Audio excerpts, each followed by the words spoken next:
What is going on, my fellow navigators, and welcome back to another video.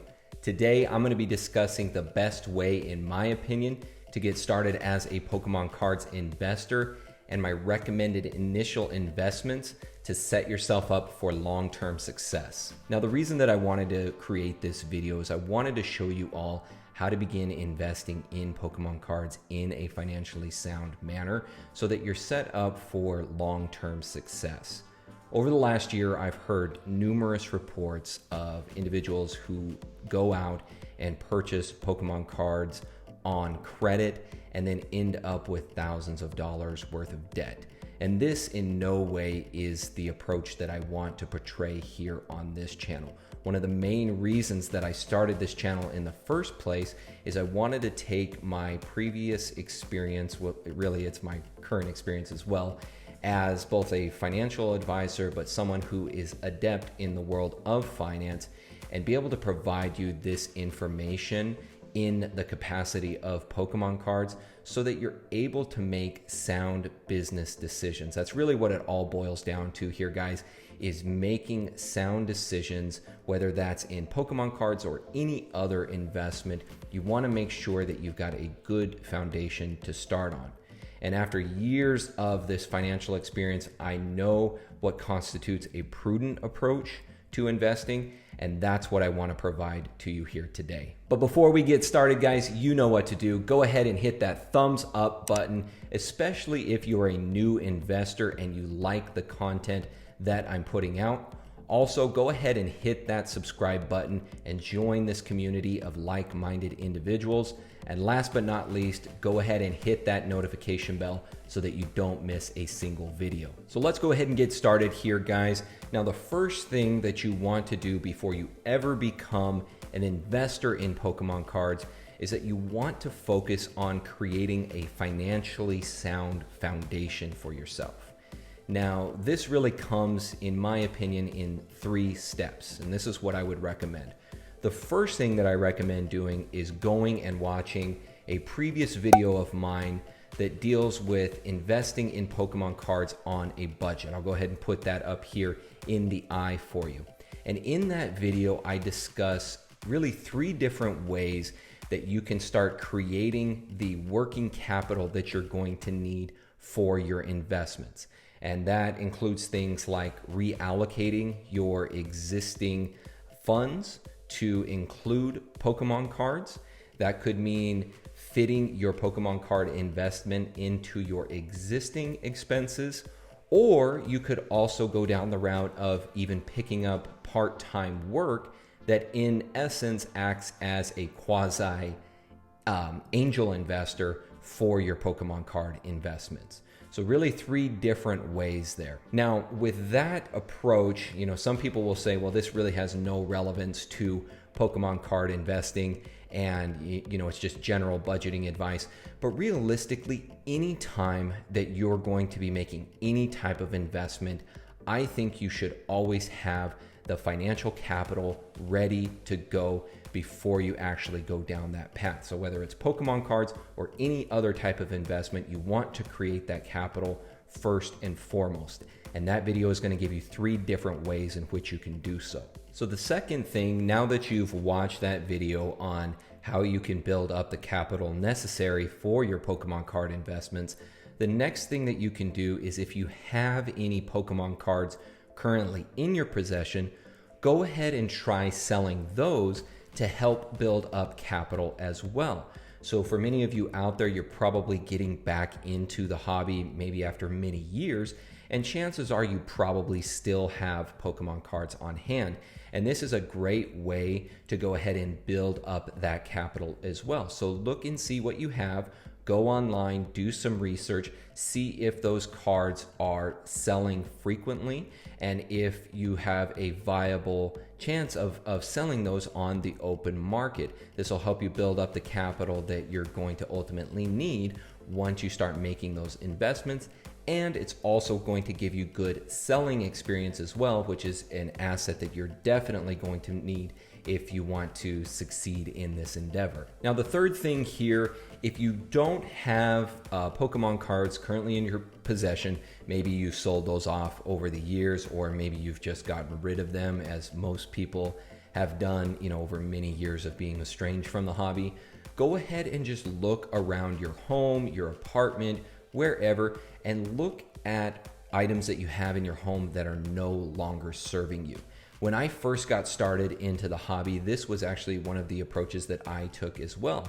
I knew that I needed to build up my capital, and I didn't have a ton of Pokemon cards from my childhood or the past that I could go and sell on the open market. So what I did instead is I started looking around my home and finding things that I just wasn't using, that no longer served me, and I just started selling those, creating the funds that I was later going to need to start to make my initial investments. And again, this is a great approach because it's also going to give you the experience of selling product on the open market, communicating with buyers, and going through that whole process of buying, selling, which you're really going to need when you get further down the route of becoming a proficient investor. So now that I've explained how to build up your initial working capital, let's go ahead and move on to the investment that I recommend for most new investors and collectors in the hobby.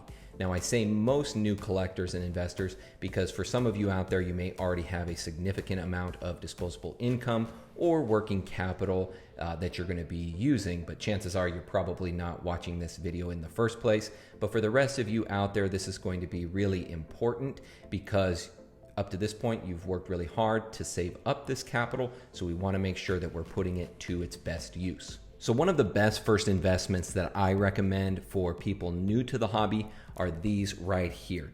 And that is binders of cards. I just recently picked up a few of these from somebody here in the local Phoenix area. And the reason that I really like binders of cards, especially for people who are just getting started, is one, they're a great option to break into the market without putting up a ton of capital. Now, if you look at binders of cards, very often you're able to find them for, a few $100s, maybe upwards of $500, and sometimes you can even find them for less than $100. Now, if you compare that to something like a booster box or booster packs, you're looking at, a lot less money that you're going to be putting forth up front. And this is really great because the ROI on a lot of these binders is quite high, and a lot of people don't realize that, especially if you can find a binder where the cards are in good condition.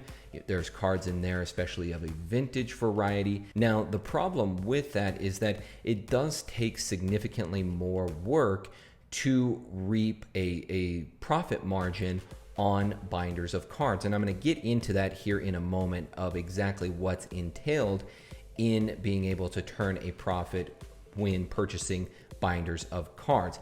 But really the first thing here, the biggest benefit in my opinion, is that a new investor can pick these up for a relatively inexpensive cost. And as long as they're willing to put in the time and the effort, you can reap a nice profit margin on these product, which you can then turn to maybe purchase more higher end product, booster boxes, booster packs, but it does give you a really good foundation into the hobby, and you're not going to be putting a ton of that capital that you've built up into one product in particular. You can kind of spread it around amongst several binders. The next big aspect of binders of cards that I really like is that this avenue of investing offers a lot of experience in various aspects of the Pokemon card market, and that includes buying, grading, and selling. So for the buying aspect, you're learning the various resources to find product, whether that's online or in person, and you're really figuring out which one works best for you, which one you're more adept at, which one you're more comfortable with. as well as you're creating a great social network. So, if you find somebody that you really enjoy buying product from, chances are if that transaction goes well, they're going to be coming back to you in the future for other products that they have. And very often what I found in my experience is that those products are going to get better and better because they know that they can come to you for frequent purchases, or that you are a reliable resource for them. The next aspect that you get experience with is the grading process. So that is sending in cards to PSA, Beckett, or even now CGC. And this is great because the more product that you're purchasing and the more product that you're having graded, the more familiar you're going to become with the condition of cards before a purchase is ever made. So as you're getting more cards graded, you're getting more cards back, you're going to become more familiarized with the potential for binders of cards, what those cards might come back in a grade from one of those respective companies. So this is really great because you can really differentiate between what binders are viable, what binders maybe are severely overpriced, and what binders are just not worth the purchase in the first place, because you're going to know right off the bat what kind of condition those cards are in and what the potential grade will be once those cards come back. And then the third aspect that you're going to gain a lot of experience in by purchasing cards, having them graded, is you're going to get a lot of experience in selling. And you're going to find the approach, again, just like buying, that works best for you and your lifestyle. So maybe you're more of the type of person where you want to do the majority of your selling online. Well, if you're going to be selling online, you're going to become familiarized with what site maybe works best for your selling protocol. You're going to know what sites seller fees are, and what's going to be taken off of the top of your overall sale price, and you're going to understand or have a better idea of what your profit margin requirements are going to be. Now, this differs from the in-person approach. And I'll be honest with you guys, for the majority of my buying and selling career, I guess you could say, over the last 3 years, most of that for me has been done in person. And I really like the in-person route. One, because I'm not paying any fees to online sources like eBay or Mercari. I'm really able to keep a lot more of my overall sale price. And then also, I'm able to build really good relationships within my local economy.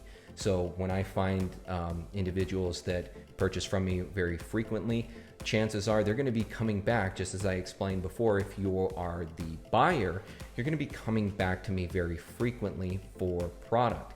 And also the word of mouth of your business is going to spread. That can either be a positive or a negative.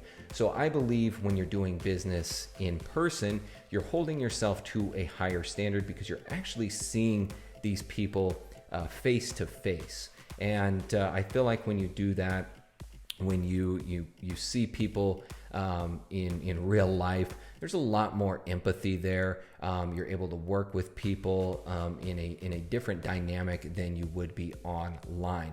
So again, going down this route of investing in binders of cards, you're really going to hit all three aspects of the Pokemon card market. That's buying, grading, and selling. Whereas some of these areas, obviously for booster boxes and booster packs, you're still going to have the buying and selling aspect, but you're not necessarily going to have that grading aspect as well. So, purchasing binders of cards, making that your initial investment, it's going to give you experience in all of those different areas.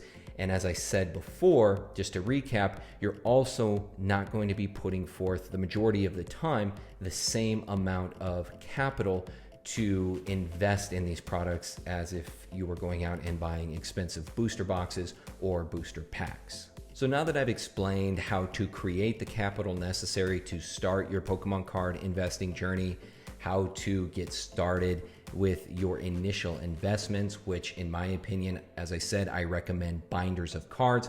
What I want to do now is I want to give you some key points to keep in mind when you're purchasing these binders of cards. And the first one, and arguably the most important, is that you want to look at the condition of cards before you make that purchase.